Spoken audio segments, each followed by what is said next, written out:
នឹងចាំមិនហើយខ្ញុំពិនិត្យមើលឃើញប្រវត្តិបិសាចនោះហើយប៉ាត់ឬអត់គួរតែមិនខុសនោះទេវិញ្ញាណមួយនេះតែតើជាមួយស្រីម្នាក់ឈ្មោះយេឈីឡឈ្មោះនេះព្រោះតែគេស្លាប់ហើយខ្លាចជាខ្មោចទេមិនមែនទេមិនមែនខ្មោចទេអញ្ចឹងនេះដោយសារតែអ្វីខ្ញុំក៏មិនដឹងដែរអញ្ចឹងយេឈីឡនេះតើជាអ្នកណាមើលចុះយេឈីឡគឺជាគ្រួសារមន្ត្រីម្នាក់គេមានជាគ្រួសារទូសិលដោយសារតែគ្រួសាររីរាំងនោះពួកគេក៏មិនអាចរស់នៅជាមួយគ្នាបានហើយក៏សម្រេចចិត្តពង្រឹងតែក្រោយពេលដែលសានឡាសម្រាប់ខ្លួនហើយនោះយេឈីឡភ័យខ្លាចយ៉ាងខ្លាំងរួចហើយគេក៏ត្រឡប់ទៅផ្ទះប្រហែលថ្ងៃក្រោយមកស្រាប់តែយេឈីឡហើយនឹងអ្នកបម្រើរបស់គេក៏បានបាត់ខ្លួនអញ្ចឹងពាក្យចចាមរាមគ្រួសារឡដើម្បីជួយសងសឹកប្រុសរបស់គេនោះគេក៏បានសម្លាប់លោកម្ចាស់និងអ្នកបម្រើហើយក៏បញ្ចុះសពជាមួយសានឡាងនៅពេលដែលបាត់ខ្លួនក៏នៅអាយុ16ឆ្នាំចាំមិនហ្នឹងខ្ញុំយល់ថាយេឈីឡនោះមិនមែនចំណុចល្អទេហើយទេអាយុអ្នកក្មេងក៏មានតំណែងតំណងនឹងមនុស្សប្រុសនៅមិនអីទេដាំឡាយទាំងពីរអ្នកស្លាប់រួមគ្នានាងបែរជាខ្លាចទៅវិញហេតុអីក៏មិនដែលសាំងឡាងនោះបែរជាបាក់ភ្នែកឃើញគេស្លាប់ទៅវិញនៅមានទៀតគេស្លាប់ទៅហើយនាងបែរជារស់នៅមានអារម្មណ៍ស្ងប់ទៀតពិតជាគ្មានចិត្តមែនមិនខុសទេគ្មានទឹកចិត្តប្រហែលថ្ងៃទៀតខ្ញុំយកខ្មោចដែលគ្មានទឹកចិត្តចេញមក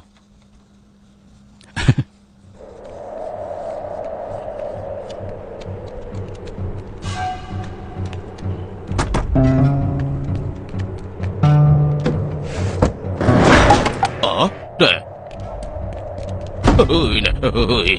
អាយ៉ាអូយ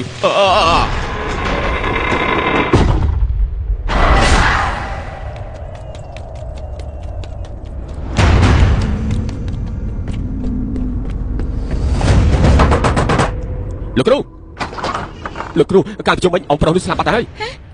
ស្លាប់យ៉ាងម៉េចអូយនៅអាចស្លាប់យ៉ាងម៉េចទៀតគេព្រេងនោះហ៎មែនហើយ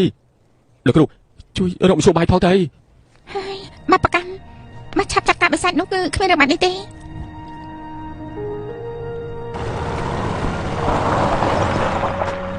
លោកម្ចាស់តាមមើលឲ្យអង្គប្រុសអង្គុយនៅទីនេះតែការប្រជុំវិញមិនចេញមករហូតមានអ្នកណាបានឃើញទេម្នាក់ដែរបញ្ជូនទឹកមកនោះព្រឹកនេះគឺមិនមករកអង្គប្រុសទេហើយក៏លើកទឹកចូលមកក៏ផ្ញើផ្អើតែម្ដង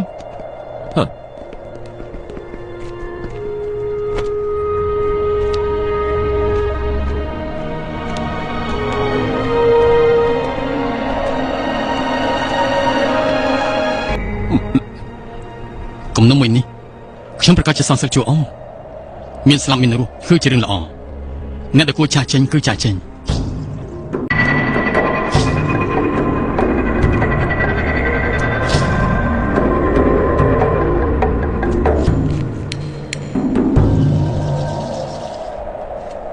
ចាំបិសាចនៅពេលនេះហ៎តើខ្ញុំទៅការប្រជុំមិញជឿជាក់ថាបិសាចនឹងប្រកាសជារបបធ្ងន់ដូច្នេះហើយទើបអាចធ្វើអ្នកបម្រើស្លាប់បែបនេះគឺ